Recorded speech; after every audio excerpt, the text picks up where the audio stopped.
प्रिय छात्रों, आइए आज हम कक्षा 8 के हिंदी साहित्य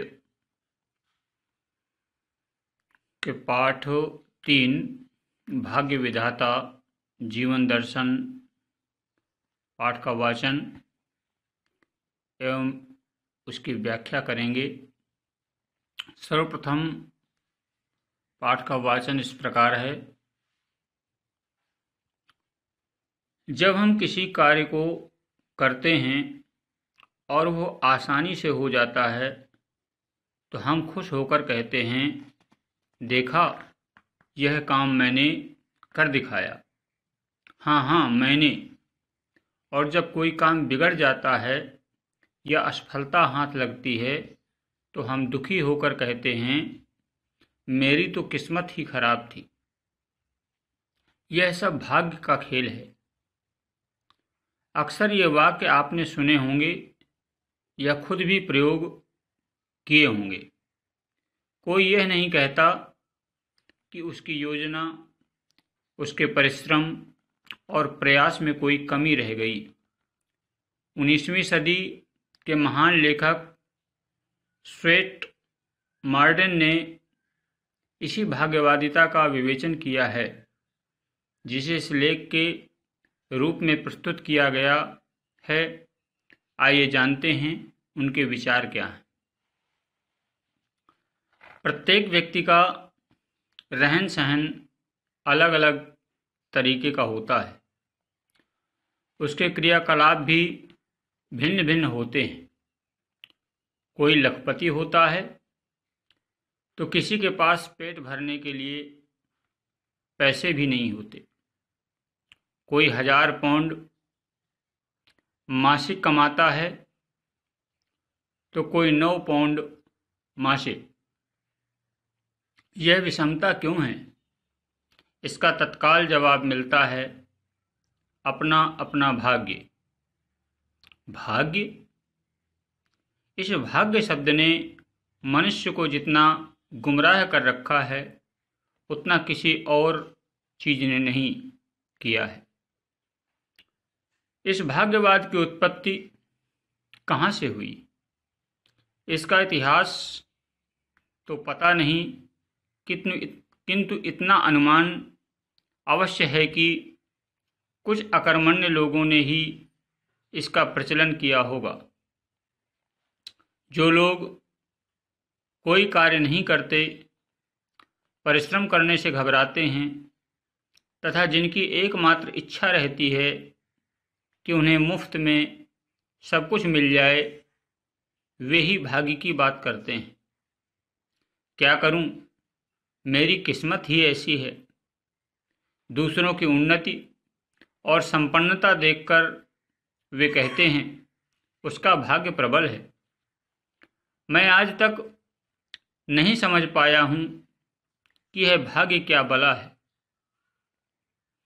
जब कोई भाग्य की बात करता है तो मुझे उस लोमड़ी का किस्सा याद आता है, जिसने अंगूर न मिल पाने के कारण उनको खट्टा कहना शुरू किया था, जबकि वे वास्तव में मीठे थे।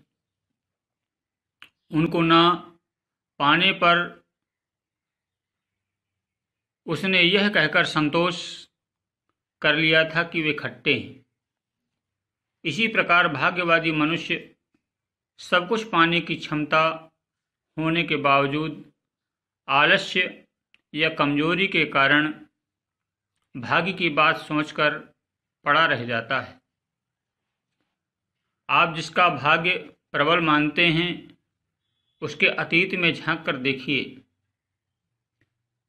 क्या वह भाग्य के बल पर ही इतना सब कुछ पा सका है? पूछिए उससे, देखिए उसकी दिनचर्या। रात दिन कितना कठोर परिश्रम करके उसने अपने आप को इस योग्य बनाया है। तब आपको पता चलेगा कि मनुष्य अपना भाग्य अपने हाथों से बनाता है। जो कुछ भी उसके पास होता है वह उसके कर्मों और सूझबूझ का परिणाम होता है। क्योंकि आप ऐसा नहीं कर पाते, इसी कारण आपकी दशा हीन है। ईमानदारी की बात यह है कि यह एक ऐसा सत्य है जिसे आप स्वयं स्वीकार करेंगे। लगता है कि सूझबूझ और कर्म की सफलता को अकर्मण्य व ईर्ष्यालु लोगों ने भाग्य का नाम दे दिया है। इस प्रकार भाग्यवाद का प्रचलन हो गया है। भाग्य की रचना करने के पश्चात उसका विधाता ईश्वर को बना दिया गया। यह तर्क दिया जाने लगा कि ईश्वर ने जो कुछ भाग्य में लिख रखा है वही होगा। मनुष्य का अपने भाग्य के आगे वश नहीं चलता। इसके प्रमाण में नाना प्रकार के तर्क भी दिए जाने लगे। इस प्रकार भाग्य के नाम पर समाज का एक बहुत बड़ा वर्ग गुमराह कर दिया गया। मनुष्य ने भाग्य की बात कर अपनी प्रगति का मार्ग स्वयं अवरुद्ध कर लिया। मनुष्य का सबसे बड़ा शत्रु है यह भाग्य। भाग्य मनुष्य को अकर्मण्य बना देता है। किसी कार्य में असफलता मिलने पर मनुष्य इस बात को मान लेता है कि भाग्य साथ नहीं दे रहा है।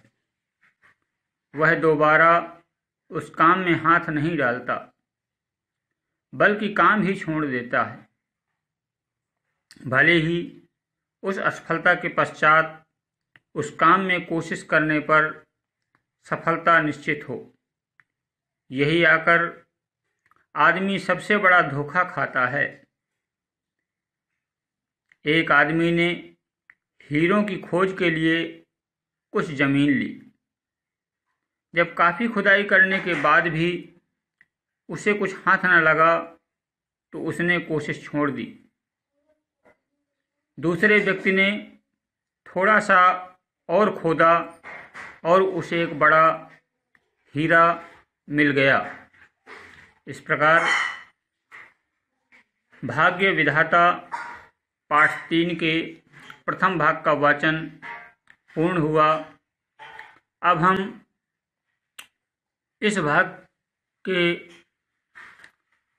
पाठ के प्रथम भाग की व्याख्या करने जा रहे हैं। प्रस्तुत पाठ में भाग्य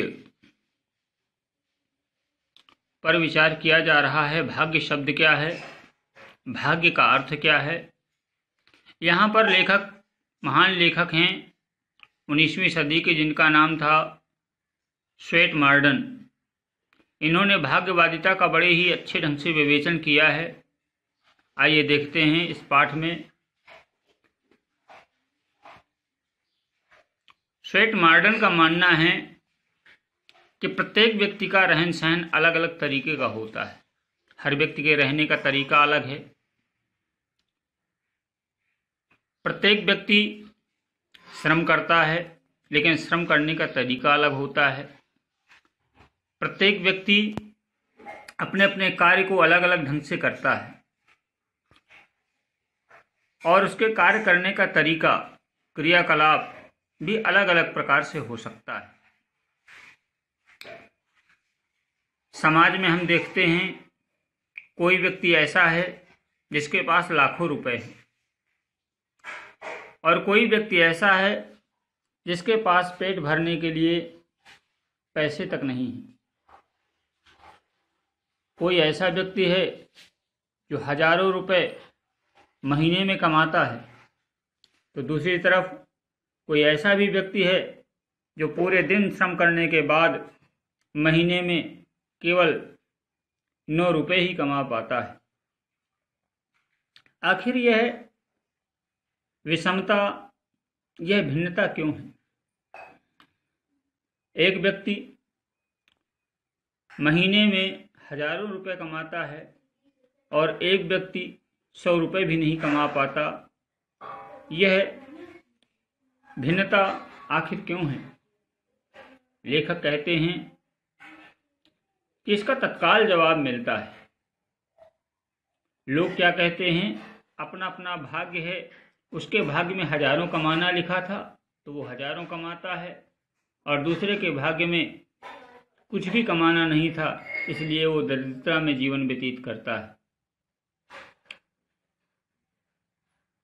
लेखक कहते हैं इस भाग्य शब्द ने मनुष्य को जितना गुमराह किया है, गुमराह रास्ते से पथभ्रष्ट करना, इस भाग्य शब्द ने मानव समाज को बहुत ही रास्ते से भटकाया है।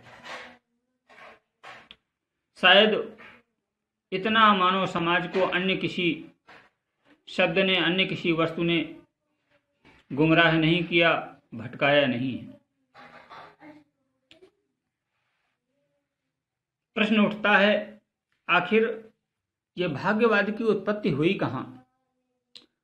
कौन सा वो व्यक्ति था जिसने भाग्यवाद को प्रश्रय दिया? कौन सा वो समाज था जिसने भाग्यवाद को प्रश्रय दिया?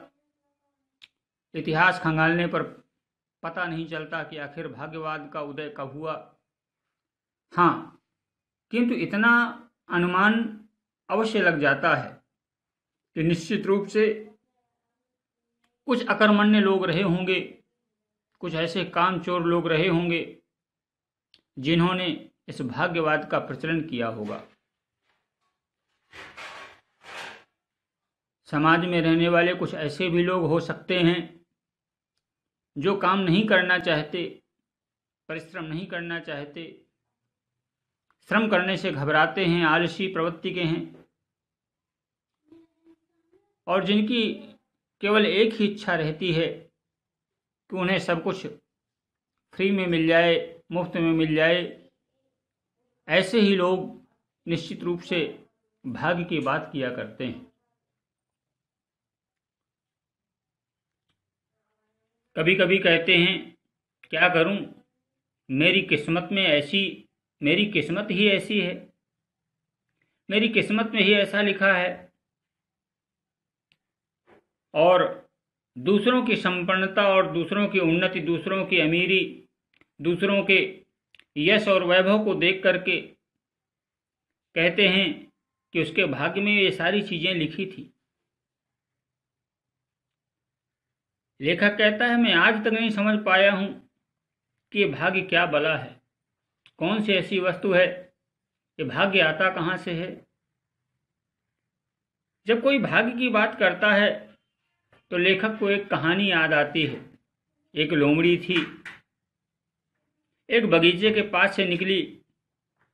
वहां पर अंगूरों की बेल थी जिन पर सुंदर से अंगूर लगे हुए थे।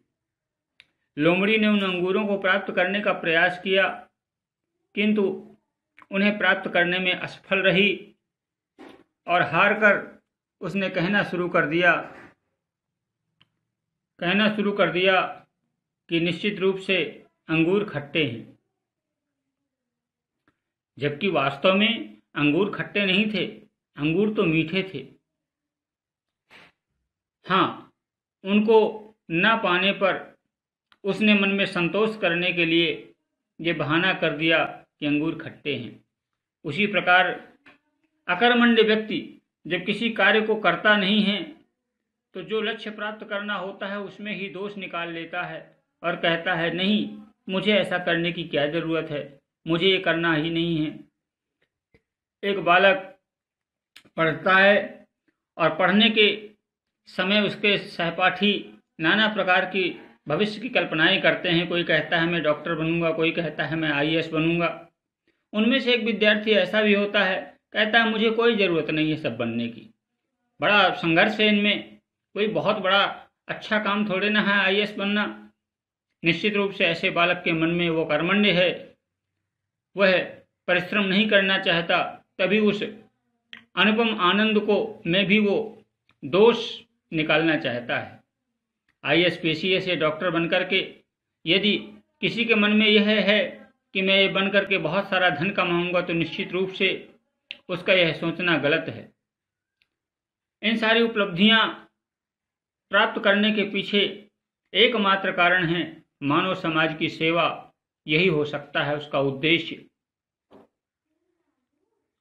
इसी प्रकार भाग्यवादी मनुष्य सब कुछ पाने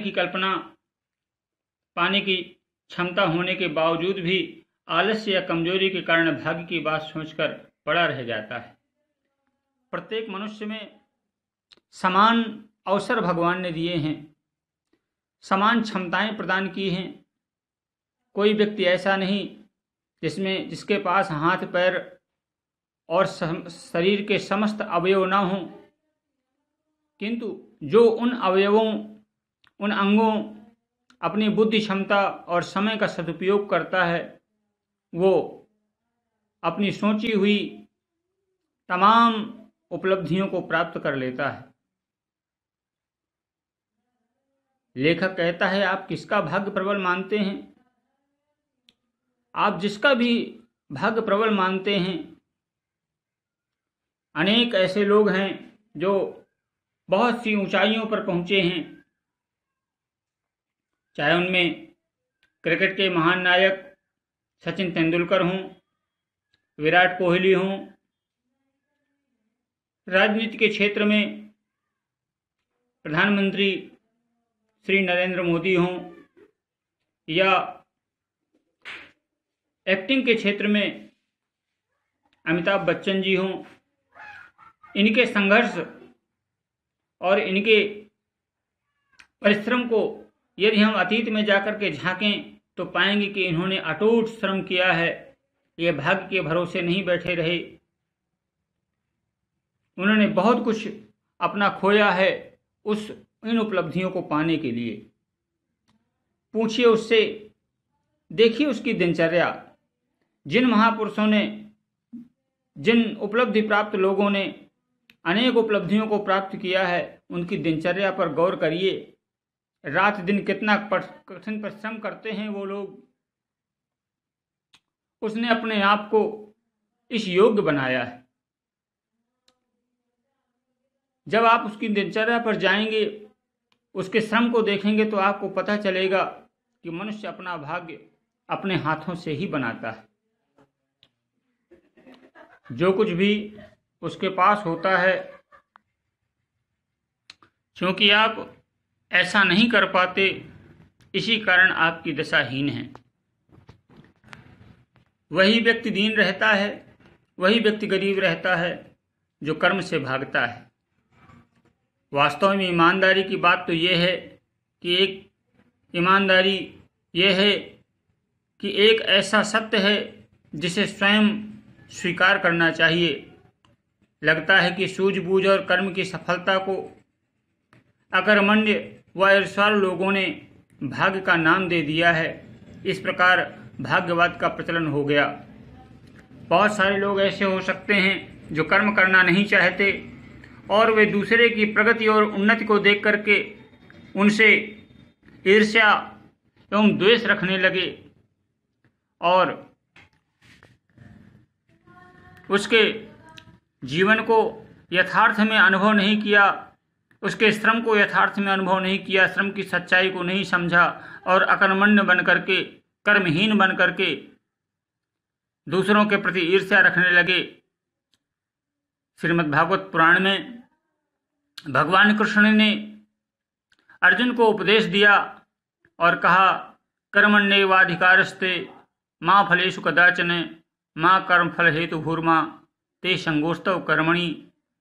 हे अर्जुन, तेरा कर्म करने में अधिकार है, फल की इच्छा रहित होकर के तू कर्म करता जा, क्योंकि कर्म करना ही श्रेष्ठ मार्ग है जिससे तू कर्म के बंधन से मुक्त हो सकता है। इस प्रकार लेखक का मानना है कि उन अकर्मण्य लोगों के द्वारा ही इस भाग्यवाद का प्रचलन किया गया होगा। आगे लेखक कहता है, भाग्य की रचना करने के पश्चात उन अकर्मण्य लोगों ने भाग्य की रचना की, भाग्य शब्द का प्रादुर्भाव किया और उसको बनाने वाला एक रूप दे दिया कि यह ईश्वर ही हो सकता है जो लोगों के भाग्य का निर्धारण करता है। यह तर्क दिया जाने लगा कि ईश्वर ने जो कुछ भाग्य में लिख रखा है वही होगा। भाग्य की रचना करने के पश्चात ऐसे अकर्मण्य लोगों ने निश्चित रूप से एक रूप दिया होगा और यह तर्क दिया जाने लगा कि उसका विधाता ईश्वर बनाया जाए। ईश्वर ने जो कुछ भाग्य में लिख रखा है वही होगा। बहुत सारे लोगों का मानना यह है कि हमें करते कुछ हैं, होता कुछ है, इसलिए निश्चित रूप से परमात्मा ने ही जो भाग्य में लिख रखा है वही होगा, और ऐसा सोच करके ऐसे लोग कार्य करना ही बंद कर देते हैं। मनुष्य का अपने भाग्य के आगे वश नहीं चलता। लोगों का ऐसा भी मानना है कि भाग्य जैसा कराता है वैसा होता है। इसके प्रमाण में नाना प्रकार के तर्क भी दिए जाने लगे। इस प्रकार भाग्य के नाम पर समाज का एक बहुत बड़ा वर्ग गुमराह कर दिया गया। मनुष्य ने भाग्य की बात कर अपनी प्रगति का मार्ग स्वयं अवरुद्ध कर लिया, और जो लोग भाग्य के सहारे बैठ जाते हैं वे अपने प्रगति के रास्ते को स्वतः ही रोक देते हैं। अवरुद्ध माने रोक देना। इसलिए हमें भाग्य का सहारा छोड़ करके कर्म के मार्ग पर आगे बढ़ना चाहिए। जो व्यक्ति कर्म करता है, जिस प्रकार से खेत में किसान जाकर के उसे जोतता है, फिर बाद में उसमें बीज बोता है और बीज बो करके छोड़ देता है, फिर उसे कुछ नहीं करना होता, उसकी कर्म का प्रतिफल कुछ समय पश्चात उसे पौधे के रूप में दृष्टिगोचर होता है, दिखाई देता है। अगर वो भाग्य के भरोसे बैठ जाता और अपने खेत में बीज रोपण न करता तो आगे चल कर के क्या उसे अभीष्ट फसल की प्राप्ति हो पाती? शायद नहीं। बस यही वो मार्ग है जिसके द्वारा हम अपने अभीष्ट की प्राप्ति कर सकते हैं। भाग्य मनुष्य का सबसे बड़ा शत्रु है, इसलिए भाग्य को एक तरफ रख करके हमें कर्म का आश्रय पकड़ना चाहिए और कर्म के रास्ते पर चल करके अपनी इच्छित वस्तुओं को प्राप्त करने का प्रयास करना चाहिए। इस प्रकार से इस प्रथम भाग की व्याख्या संपन्न हुई। इसमें आए हुए कठिन शब्दों को आपको रेखांकित करना है और इसका म्यूट करके इसके ऑडियो को आपको इस पाठ का वाचन करना है। धन्यवाद।